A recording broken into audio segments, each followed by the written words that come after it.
Bonjour, dans cet épisode, je vais vous expliquer pourquoi la confiance, c'est le cœur du management. Je suis Gaël Châtelain-Berry, bienvenue sur mon podcast Happy Work, le podcast francophone le plus écouté sur le bien-être au travail. Happy Work, c'est une quotidienne, donc n'hésitez surtout pas à vous abonner sur votre plateforme préférée pour être au courant de tous les épisodes. Alors, dans cet épisode, nous allons parler de confiance que nous donnons ou pas à notre manager. Dans mes conférences, je compare souvent le manager à un pilote d'avion. Imaginez-vous, vous allez prendre un avion, le pilote est à l'entrée de l'avion pour vous accueillir. Bon, ça c'est plutôt sympathique.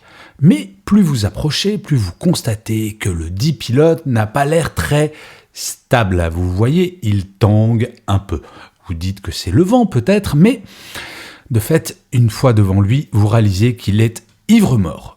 Franchement, lequel d'entre vous embarque dans cet avion? Personne, bien entendu. Et oui, faire confiance au pilote est essentiel. Alors, il y a une bonne nouvelle. Le niveau de confiance que vous donnez à votre manager est plutôt bon, comme le montre le sondage que j'ai réalisé sur LinkedIn la semaine dernière auprès de 3594 personnes. 57% des répondants font plutôt confiance ou aveuglément confiance à leur manager. C'est pas mal tout de même.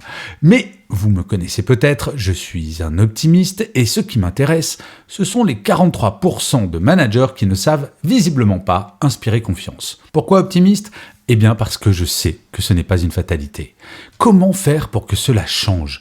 La confiance ne se décrète pas. Ce n'est pas parce que j'enfile un costume de pilote d'avion que je saurai piloter, n'est-ce pas ? Il en va de même avec le management. La confiance, cela se mérite, cela se construit dans le temps. On dit souvent que construire une relation de confiance, que ce soit dans la vie privée ou professionnelle, cela prend beaucoup de temps et que de la détruire est extrêmement rapide. C'est vrai.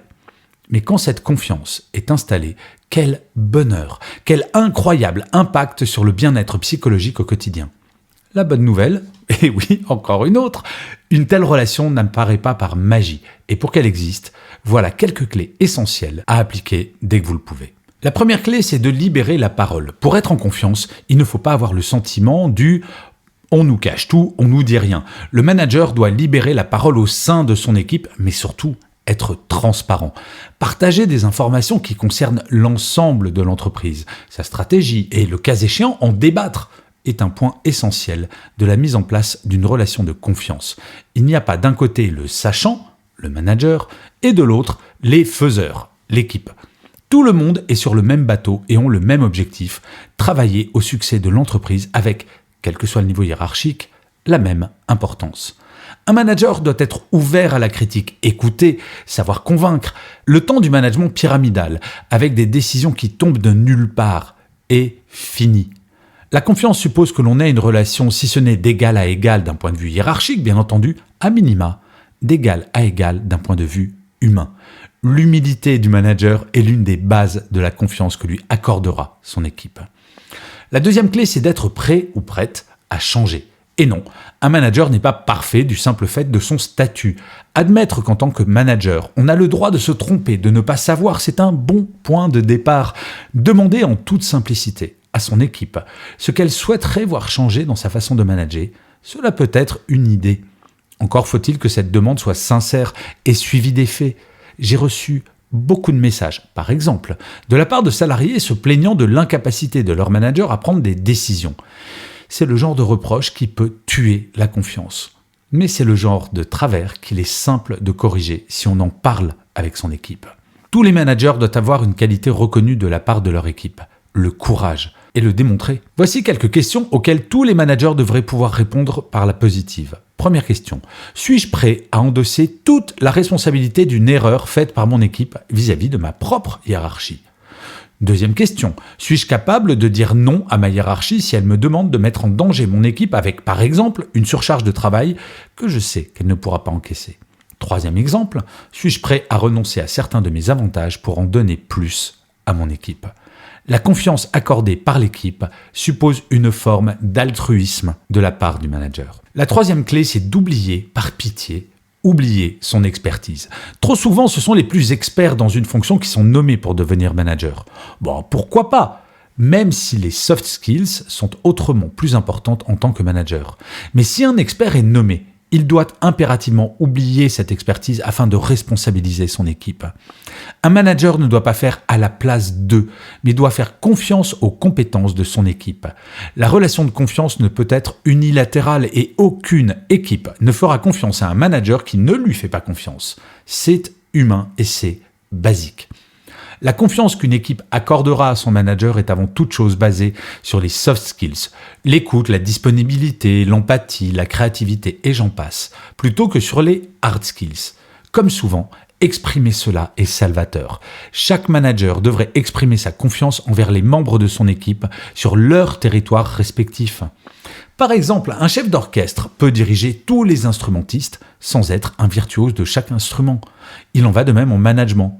Franchement, vous imaginez un premier violon dans un orchestre qui se ferait arracher son instrument des mains par le chef d'orchestre qui lui dirait « Non mais arrête là, je vais te montrer comment il faut faire ».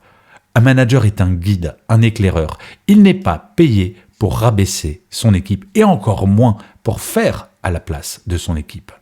La quatrième et dernière clé, c'est de mettre son équipe dans la lumière. Un manager sait intuitivement dire à son équipe quand quelque chose est mal fait. Qu'en est-il du feedback positif? Quand l'équipe réussit quelque chose, c'est avant toute chose son succès à elle. Rien de plus insupportable pour l'équipe qu'un manager qui s'attribue un succès ou pire, vole une idée en revendiquant la paternité. Pour construire une relation de confiance avec son manager, il faut être certain qu'il agira toujours en premier dans mon intérêt. Si j'ai le moindre soupçon à ce sujet, la confiance est totalement rompue. Savoir dire merci, bravo, même pour des petites choses qui semblent évidentes entre guillemets aux yeux du manager, c'est très important. C'est l'un de mes patrons chez TF1 qui m'avait dit que plus je mettais mon équipe dans la lumière, plus, en tant que manager, je brillerais. C'est à méditer tout de même, non ?